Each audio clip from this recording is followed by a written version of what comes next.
Hello, welcome back to the GDA podcast. Also, we're going to be talking about the Merseyside derby, and Dan will give us an exclusive on Bolton and what he thinks is going on at the club at the moment. This week, the FA Cup third round draw has been announced, and we're going to be talking about, is it rigged? I think Alex might think it is. And today, to say thank you for the 20 subscribers that we've just gained, we have another guest speaker on today. You might have heard him before. So hello again, Daniel. The we all famous thought you were Bolton dead, fan. but you're not, so hello. Okay, Daniel, what's your thoughts on Bolton so far this season? Well, as a long-suffering Bolton fan, we've had a very, very difficult start to the season, obviously, with our 12-point deduction. But things have been looking up recently after we got bought by Football Ventures Group. And I'm very happy to say that we have had 3 wins in a row recently in the league, which has put us onto positive points, which is a massive milestone for us. Unfortunately, last game, we lost 7-1 to Accrington Stanley. Where are Accrington Stanley in the league? Can you just tell us? They are 17th in the league, 17th for each 7 goals we put past us. So that was a massive shame, but we have Wimbledon at home next. I'm going, and then there's Peterborough, which I'm also going because I'm a long-suffering Bolton fan. So do you reckon you'll get the win in any of those matches? That was a joke. What? Do you reckon you'll get the win in any of those matches? I think we can win against Wimbledon at home. I think we'll lose 8-0 against Peterborough away. 8-0? It's not going to stop me paying £60 for train tickets. 60, is that how much they cost? £60? Yes. Tell me the price of football in League One, eh? Well, I've also heard that there could be a shout out from a star in Bolton. Fogden. Can you just explain who that is to us, please? So, obviously, some people know him as the greatest YouTuber of all time.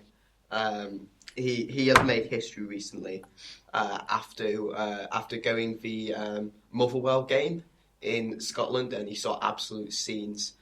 So I can't when they wait got to battered 2-0 by Aberdeen. Yeah, I can't wait to get Fogden on the JJ Football podcast, and he's going to say some nice words and promote us, which is really nice because Fogden's a pretty cool man. He hit 200,000 subscribers last week. What do you think of that for a Bolton supporter in League One? I think that's beautiful. Just beautiful, nothing else. Just beautiful, nothing else. Now we're going to talk about the current state of Everton after that battering against Liverpool 5-2. And it was a battering. A big battering. A battering. A battering. What do you think, Alex? Silver in or silver out still? I am 100% silver out. I think with the squad we have and the squad depth we have, even with the injury crisis we're having now Tom in Davis, midfield, beautiful. yeah, Gylfi Sigurdsson at CDM. With a manager, a class manager who's won trophies, not like Silva who's won a few trophies in Greece, in Portugal. A manager that's won trophies like such as Rafa Benitez, let's say, he's won Champions Leagues with Real Madrid, with Liverpool. but Real Madrid most importantly, and he's transformed Newcastle as a club. He has just gone to China, and his wages might be quite a big problem for us. I've heard it could be about £200,000 a week, which is big for a club like us, even though we do have quite a bit of money. What would you say about Marcelo Bielsa from Leeds? I can see him as a good manager. He's made Leeds look like a decent club for the Championship. Like, they look... If they were to come into Premier League, they'd probably be alright, but I don't... He seems a bit too stubborn for me, like, playing players that the crowd don't want him to play, like Patrick Bamford every week. Like, you can see he's not that good, but he seems like one of those managers, like Marco Silva with Richarlison, he seems like one of those managers who will just stick with their tactics and not change it, whatever happens. When do you think will be the ideal time to bring in a new manager? As soon as possible. They were talking about it on the radio. They were saying if we brought in a new manager now, I don't think he'll be good for the club. but The they were fans would saying just hate him. they were saying if they brought him in now and he got a couple of draws against Chelsea, Man United, then he might do well in the future, like in the rest of the season. But the only thing is, we're being linked with managers like Mark Hughes and David Moyes. We will not have them, if we do bring them in, we will not have them for more than a season. Because we saw it with Allardyce. They brought him in, the club didn't like the football, and we just didn't have him anymore. So, what are your thoughts on the club as it being run? Do you think it's being run well, or do you think it's just the manager that's causing all the problems? I think, well, it's hard to say, because we're getting the right players in, we're getting the players we need to expand as a football club, but we're not really playing the football that the players we have should expect. So it's quite hard, because we have some class players, like some of these players could play for any top 6 team, like Yerry Mina, Luca Dean, Jordan Pickford. Any of those players should be playing for a top 6 team, but instead they're playing under Marco Silva, like one of the worst types of football that Everton's ever seen in Everton as a club. So, do you think you should get a manager before your new stadium, before you move into it? Yes, definitely.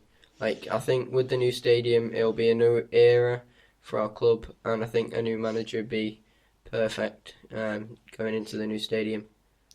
What type of manager do you want? Do you want somebody like Klopp who loves the crowd and gets behind them and really loves the football they play, or would you rather somebody like Pep who's quite quiet but still cares about the fans and what they think? Well, we saw it with Allardyce. We were getting the results, but he played dreadful football, and we wanted him out. But then we got Marco Silva, who was, when he came in first, very attacking, like lovely football, but we've kind of lost it. And I think now I prefer a manager just to come in. Like we beat some top 6 teams, and then if we played bad football, I wouldn't care because we were getting the results. But I think with Allardyce, he just played bad football and only got results half the time. Now we're going to talk about the Liverpool-Everton battering that happened. And Alex has had his thoughts on Marco Silva. But as this game as a whole, Alex, what do you think went wrong for you? Because you play 5 at the back and I don't know how they scored 5 goals still. Well, I think the problem is we don't know how to play 5 at the back. Our fullbacks, they should be defending and attacking, but they were, well, the first goal we were attacking and then they weren't quick enough to get back and just killed us. So I think that's why Marco Silva changed it so quick. He took Sidibe off for Bernard and started playing a 4-4-2, which I thought very interesting because he was questioned why he didn't play a 4-4-2 earlier in the season. And he said our worst game was against Sheffield United playing a 4-4-2. So that's probably one of the reasons he changed it so quickly. Do you think Pickford was not on form that well? Because if that was Pickford last season, he would have dived for that ball against Origi, but he didn't look like he didn't want to. It seemed like, because last time he was at Anfield, you know what happened, it was unlucky for him, and I think it's kind of got to his head being at Anfield and all the Liverpool fans just screaming at him. So I think in another game he probably would have saved a few of them, but it was, to be honest, terrible goalkeeping. Like, for all the goals, his positioning was terrible. He probably could have saved most of them. Where do you see Everton at the end of the season? I think we'll definitely turn it round, but it's just a case when. Like, because we can't turn it around for the next couple of weeks, seeing as our fixtures are, like, very, very hard. But I think I definitely see us pushing top half of the table. Top 10? I wouldn't go so far as top 6, would you? Because you've got Sheffield United and Wolves still competing. No, there's a lot of good teams like battling for the top 6, 7. I can definitely see us edging towards top 6 because we had it with Allardyce halfway through the season. We were relegation zone. People said we were going to get relegated, and we ended up finishing 8th. So, yeah, that was a bad season. But yeah. Do you think that top 10 is good enough for your club? Because surely you're better than Wolves, Sheffield United, Crystal Palace as well. So, in last night's very exciting Premier League action, as I'm sure we can all agree, I just wanted to have my say on the Merseyside derby. I'm going to be honest. I thought, especially in the last few minutes of the game, the last 20 minutes or so, for which unfortunately they were already 4-2 down by then. Everton did show some good signs. I know Moise Keane missed a very, very good chance very late on, which could have potentially, guided Everton a bit closer to a draw, which is... Because that would have been 4-3 exactly. at that point. You know what miss I'm on about, Howie. There was a penalty shot as well, I think. Yeah, when it was 2-1, I think Calvert-Lewin in a foot race with Van Dijk just gets his body in the way of Van Dijk and he gets pushed down. I think they checked it on VAR, but they gave no penalty. But it could have been very different at that point, because if we'd scored that penalty, it would have been 2-2. So, but yeah, it wasn't given. Dream. So yeah, we ended up conceded 3 more goals. So yeah. I would like, just while I've got the chance, right, to talk about the new Premier League streaming service, Amazon Prime, right? And there's been a lot of complaints online about how the streams are a minute and a half behind the actual game, and people are minute and a half. People are getting goal notifications through their phone before the game, while the game's happening, and it ruins it for you. It completely ruins the experience. Yeah. And also the commentators, if you heard them, it sounds like a charity match. It does. There's no enthusiasm at all. They don't seem to know the game or want to be there. Yeah, that's the co-commentator on the Merseyside derby. He was pulling out stats like everyone's heard of, even football fans haven't heard of. Like, it's called the Friendly Derby. I've heard. Everyone knows that. It's the most red cards in derby history. There's not many people who don't know that. So when you're a commentator, you have to pull out stats that people have never heard of and can tell their friends and stuff. You don't want to hear stuff like that. The camera quality looked a bit poor as well compared to Skies and BT. Yeah, it looked a bit darker. There was a lot of buffering as well. Yeah. Because we switched between Liverpool and Man United a lot, at half time, and it took at least 20-30 seconds to get onto the Man United match, and it was just a bit slow, to be honest. You could tell they're not used to streaming football matches. Yeah, and I know there's an option actually in the audio settings for football matches just to have no commentary and actually just listen to the stadium atmosphere. I wouldn't be surprised if people got so annoyed from the commentary last night that was what a lot of people were choosing. Yeah, I feel like it's important to a football match and for a broadcaster to be able to have the right commentary lineup, because it adds to the excitement of the game, and it makes it more enjoyable to watch and listen to have better commentators. Yeah, I mean, if you're at City, if you turn the commentator off, you're not going to hear much, are you? So there's no point in really having that setting for that game. But I can tell you, you're never going to get that sort of quality on the JDA podcast. Yeah, only the finest. We could do football commentary. That's a good idea. Yeah, we should. Out soon. I did like the way they set it up though. They had live stats running from the game, and you could view that whenever you wanted. Yeah, for risk positives, and I think they've got potential. Amazon. It wasn't completely bad, Yeah. and Amazon Prime is a lot more accessible to the general public. And cheaper as well. It was £10 cheaper per month than Sky Sports.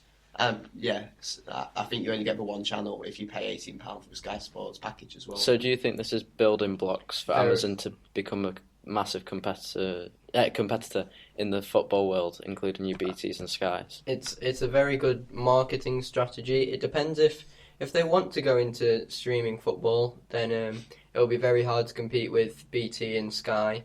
But if they want to keep a few games and get more people subscribed to Amazon Prime, then it's a good way to make more money. But I don't think they should try and battle with Sky and BT, because you're always going to pick them two, because looking at the quality of that. But I think if they do focus on just streaming football, the quality will be quite a lot better, and you never know. Yeah, I think Amazon Prime are offering a more than just for football. Obviously, if you're subscribed to Amazon Prime, you're not just getting football; you're getting all the other features as well, which is why it's. I think that's a key marketing point in that football fans are getting to watch their football for cheaper price, and they're getting added bonuses in as an Amazon Prime subscription gets you all the other stuff, even non-football related. And it is good. What they've got so far, it's foundations to build on. I mean, we've given this. Amazon must have seen this feedback on Twitter. They've got this feedback, and now what they need to do is they need to improve on what people have told them. And if they can get better commentary duo in, and try and improve how. For a start, the quality, and obviously how the time in the difference it is between the game being showed at the stadium and it being on your TV. Less of a delay, that would be brilliant, and I think they've got them foundations. They've just got to build on them now. Now we're going to discuss, is the FA Cup rigged? Because yet again, Everton get Liverpool away, and United yet again get Wolves away. Well, it's very likely. I saw a lot of news outlets saying, there's been rehearsals, and there could be like heated balls or like balls with little dents in them.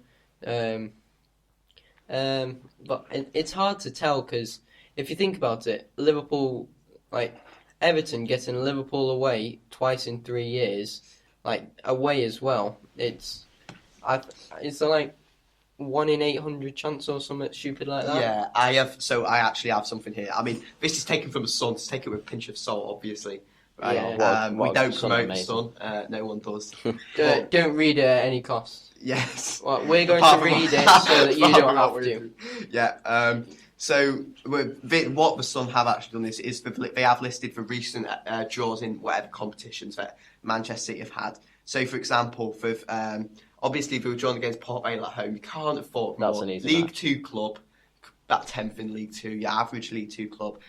They've not even got them away, and I know City can struggle away actually in cup ties. I know they had Newport away, and I think Annie gave them a tough game. Yeah, it was 3-1 in the end. You saw like against Burton, I think they won 1-0 at Burton and then smashed them 8-0 at the Etihad. So it can be very hard for them away from home. Yeah. So for example, we've had, and this is in recent times, so in the space of about, I would say a year and a half, we've had likes of Burton, Oxford, Newport, All easy teams. Port Vale. You think of Champions League, who can't even remember who's in. The names are so stupid in the Champions League. Dynamo Can't remember who it is, Zagreb, some Italian team that no one's heard of. Atalanta. Yeah, and I probably can't remember the Shakhtar name. Donetsk. Yeah. So they're always facing easy teams, so it makes them look really it's good like Shakhtar because it's Donetsk high 2 goal years scoring in a row. matches. Yeah, and then their last group in the year before was Hoffenheim, Schalke. Leon was the only tough team in that group. And saying that, Lyon and Atalanta are in our group for the Europa League 3 years ago, so Yeah. can't be that hard. The likes League One, Rotherham, massive club. I can't name one decent team they've played Swansea like, away. in a cup competition People unless it's a reckon- final. People reckon that Swansea has been their toughest round 3 or 4 game. In the And they past. beat them 3-2. Yeah, 2 like, years. if any other team in the Premier League beat Swansea 3-2, they'd be classed as a bad game.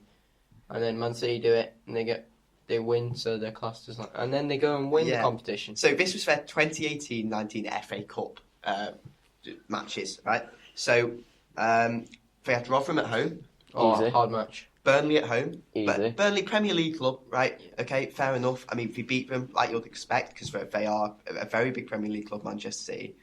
Newport away. Easy. Swansea away. Easy. Should be easy, Brighton in the semi-final. Easy. And Easy. then Watford in the final, who they beat 6-0. Easy. Yeah. I think if that says it all, really. The Champions League, this was 2018-19 one. The group's team, we had Lyon, Hoffenheim, Shakhtar again, Lyon, and then the Hoffenheim, Schalke in the round of 16, and got knocked out against the big Premier League club I in mean, the quarter-final. How is it that they get all the easy clubs? Is it the look of the draw, or is it literally just down to being rigged? I think at first we thought it might be the look of a draw, but it's happened so many times. I mean, it's ridiculous. Like, nothing's changed for this year. Carabao Cup draw so far: Oxford, Southampton, Preston. Champions League: Atalanta, Dynamo Zagreb, and Shakhtar. Again, they've got Oxford away in the same round that we've got Leicester away. Yeah. Because I think in the Carabao Cup, I think was like 3 non-league teams and then 5 Premier League teams. It just so happens that all 3 non-Premier League teams got to play the Premier League teams. So it's a bit weird. The toughest teams they've played in the last 2 years in any competitions, and they've only played these teams once, are Chelsea in the Carabao Cup final, Which they won in 2018, and Tottenham in the Champions League semi-final. And that's in all cup competitions, both international and domestic. So for the semi-final of the Champions League, you're not even talking elite level. I know Spurs are very good, but they're not a quarter-final. If you talk about Spurs now, they're losing some games that no Premier League club should be losing. Easily be winning all of their games. Tottenham After getting into this Champions League final. What do you think is going wrong at Tottenham? Because they've had the manager out. To be fair, Mourinho's come in, he's won 2 games, but there's been a recent pattern in the last 2 games of them conceding 2 goals extremely late on. And they've scored 3 goals in both of their games with Mourinho, obviously apart from last night. And in them 2 games, the defence looked very shaky, and the defence looked shaky again against United. They're just conceding too many goals at the moment. I think it's Mourinho warming up to the team. I don't think they'll ever fly with Mourinho. It's interesting, that. But I just think they won't do as well off the first 3-4 games with Mourinho as they should have been doing normally. I think the way they play, Mourinho's very defensive. We always knew that.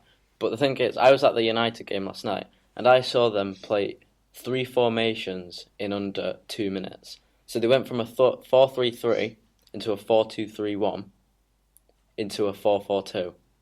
I mean, rotation is key, but they stayed as a 4-3-3, and their top 3 just pushed up really high, and that allowed our United fullbacks to just come up, and that shortened their chances of getting a tackle from it. I have an interesting question, actually. And obviously, you're a United fan, don't be biased.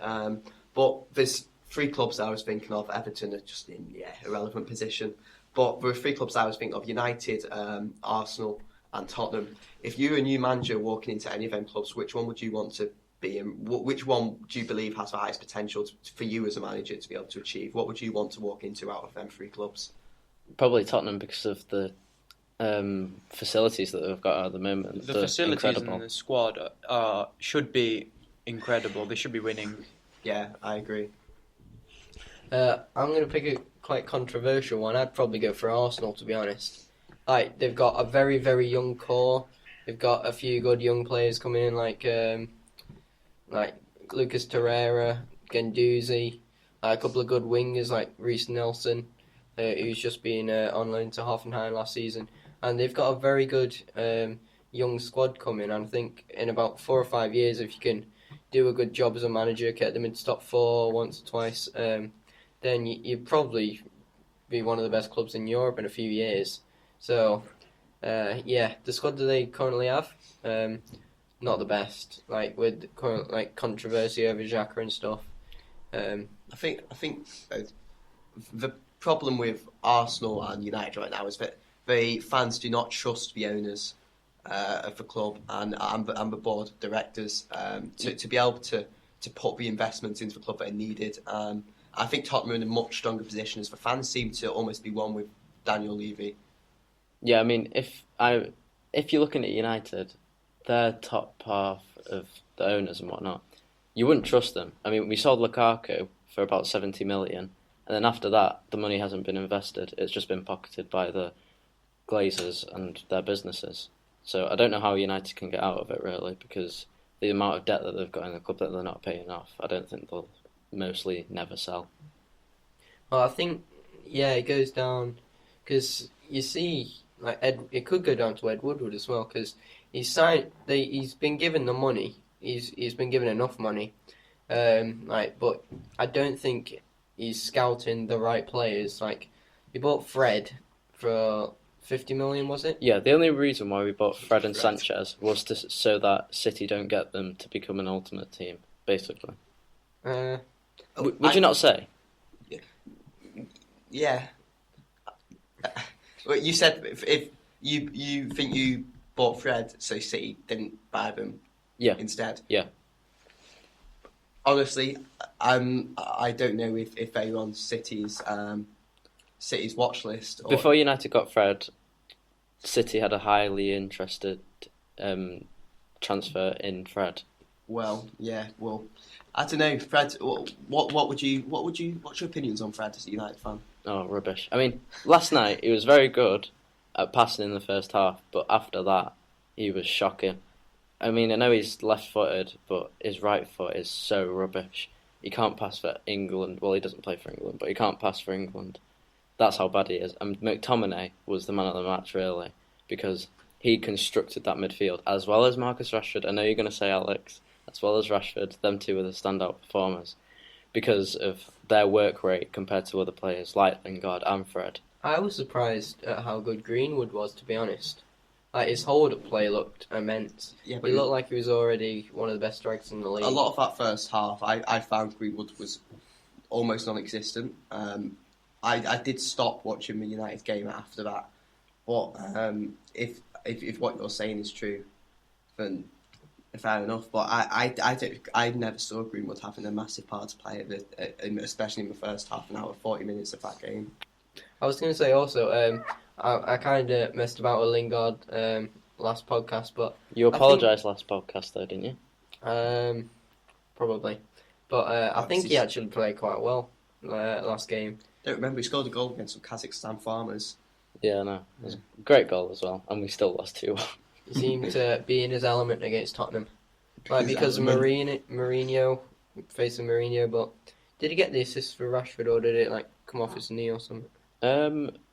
Yeah, I think he got the assist for Rashford. Yeah. So yeah, he played quite well. I think we need to. Did you see the tackle which hit Mourinho's leg? Yeah. Yeah. Was that the Dan James one? Yeah. Dan James went into Mourinho's leg. What did Mourinho do? He looked more hurt than Dan James. He had a bit of a limp on.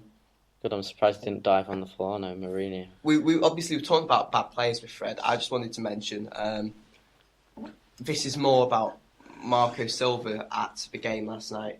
But what did you think of, for example, I know Arsenal fans were complaining that Unai Emery brought Torreira on when they needed a goal. And last night Marco Silva did something similar, but Schneiderlin on when you needed to score last night. What did you think of that decision? I think it was more. I don't think he plays for pride, to be honest. He does the same thing over and over again. Except last night I was a bit surprised he put Bernard on so early.